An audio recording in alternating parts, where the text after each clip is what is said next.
Hey guys, today we're going to be talking about similar triangles and ratios in similar polygons. And there's several definitions that you need to know, but the first one you need to know is that figures that are similar or congruent have the same shape, but not necessarily the same size. Okay, so I have two examples down there below. One, excuse me, one, it says that triangle 1 is similar to triangle 2, so that triangle 1 is congruent to triangle 2. You can see that they're not the same size between triangle 1 and triangle 2, but they look to be the same type of angles, and the proportions of the sides look to be similar. So these type of triangles are going to be congruent. Okay, but you'll notice over here that triangle 1 is not similar to triangle 3. So they're not going to be congruent. Okay, so if they have the same general shape, they can be similar, but they have to have that similar shape for that to happen. Okay, so your rule for similar polygons.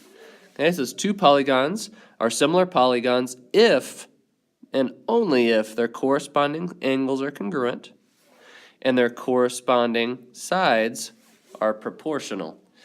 Okay, so to illustrate that, we have these two polygons here, and you'll notice that their corresponding angles are congruent. Okay, but how do you find their proportions? Okay, in order to find their proportions, all you have to do is divide out corresponding sides. So if I wanted to find the ratio, for example, of EF to AB, all I would have to do is take 12 for EF and divide it by 6. So 12 divided by 6 is 2, so that would be the ratio between those two side lengths. Well, let's find another one. Well, let's do the ratio between EH to AD. So we have 10 divided by 5 equals 2.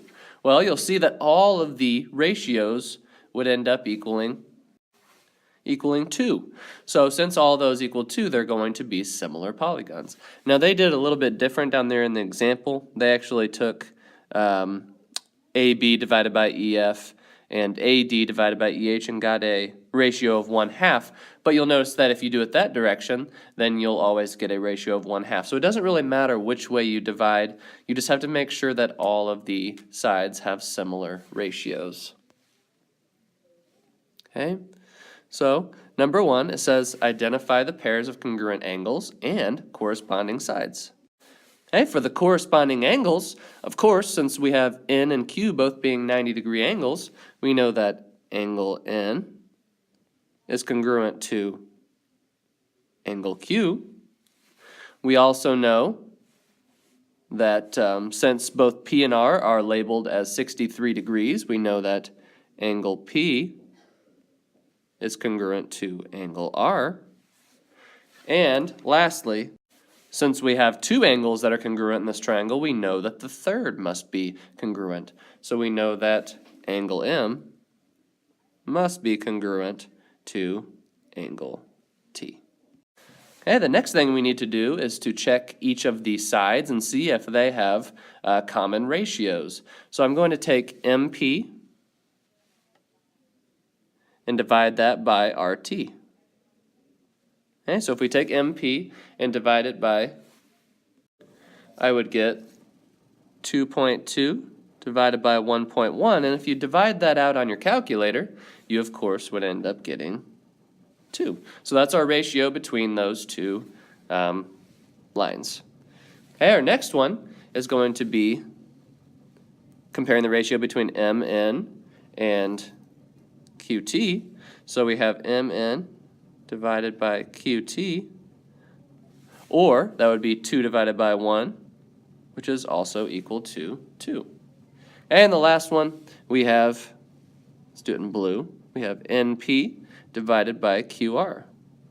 So we have NP divided by QR, and QR, or NP divided by QR would give us 1 divided by 0.5, which if you plug that into your calculator, you would again get 2. So you notice that since all of your angles are congruent and all of your corresponding sides have the same ratio, then we have a similar polygon in this case.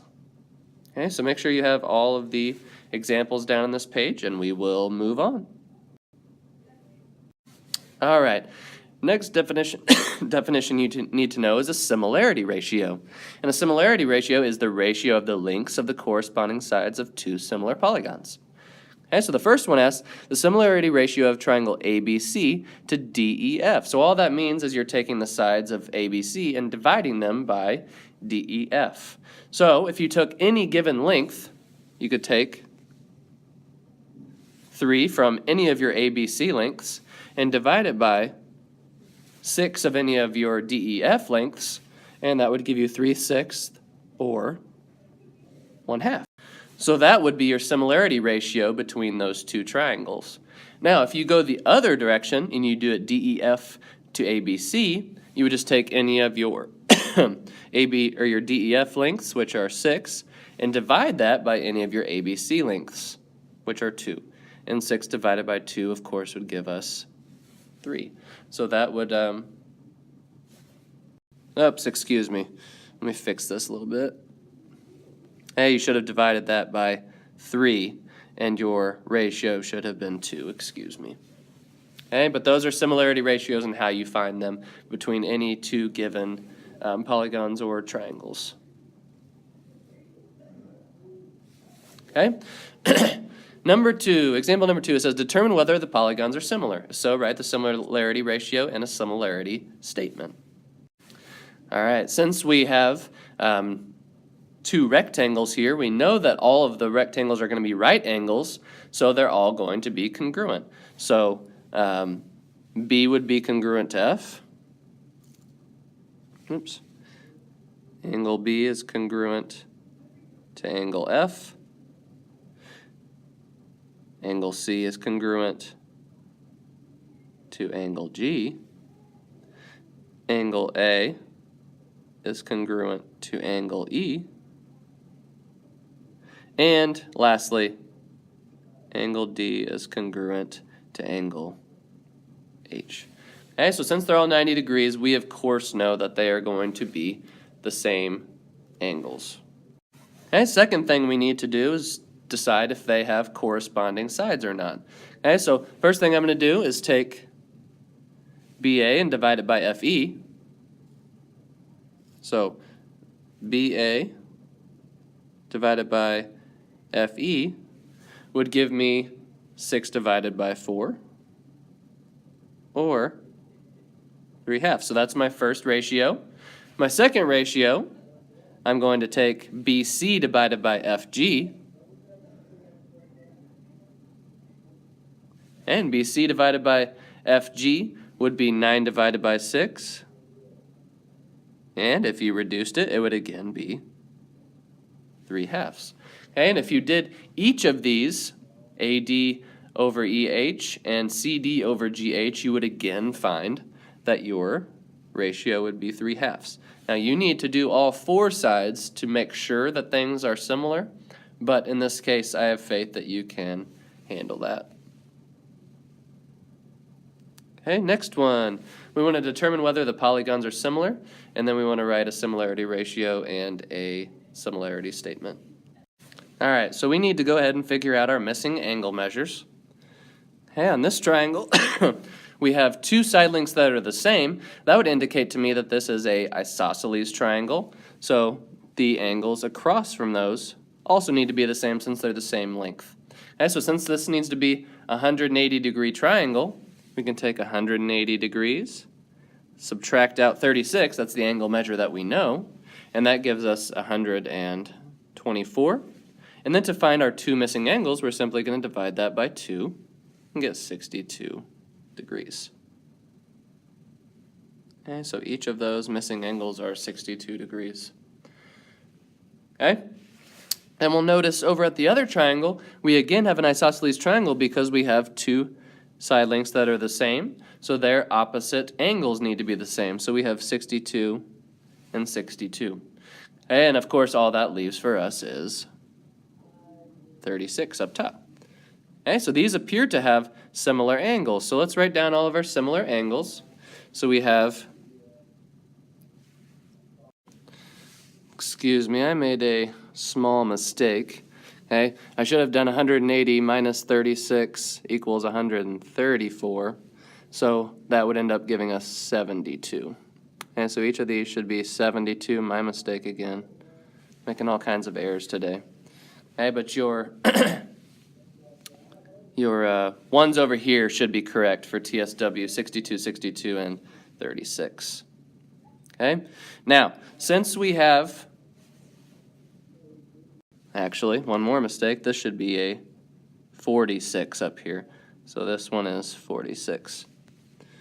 Okay, now we got it all right. Sorry about that.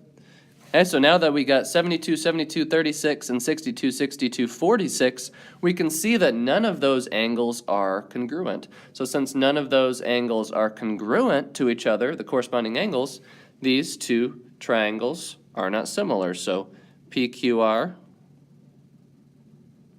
is not congruent to STW.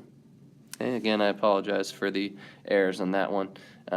If you need help going back over that one, I'd be glad to help you out with it. Okay, so have those down and we'll couple more.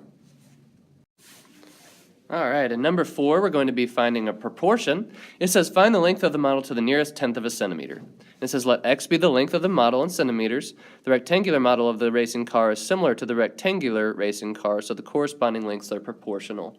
So all I'm going to do is compare the length of the racing car to the length of the model and set that equal to the width of the racing car and the width of the model. So if I compare the length of the racing car to the model, I have 5 over x, that's the information it gives it to me. And I'm going to set that equal to the width of the racing car, which is 1.8. And that is compared to the model, which is 6.3. And once I have that proportion set up, I simply have to cross multiply. So I'm going to take my 5, multiply it by 6.3, and my 1.8 and multiply it by x.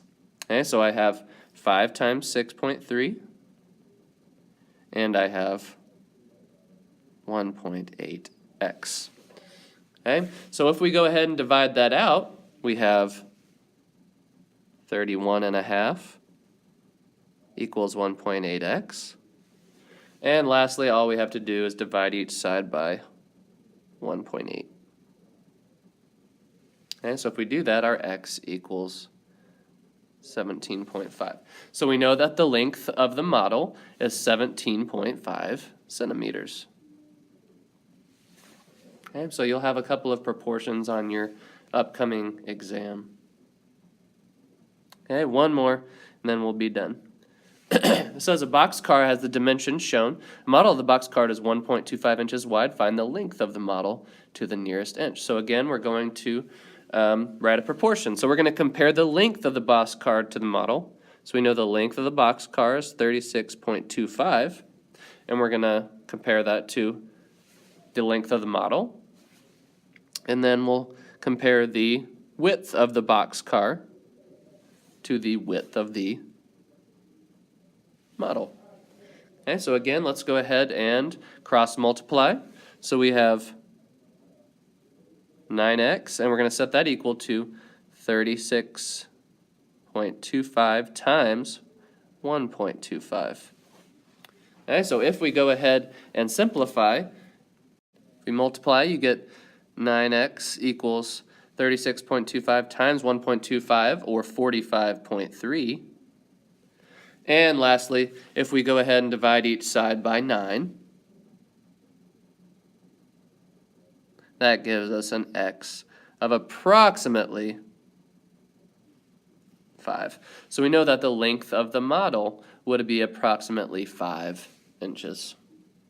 Okay, so there's a few examples of how to do proportions, and you learned a little bit about similarity ratios. Okay, so go ahead and get started on your homework, and if you have questions, let me know.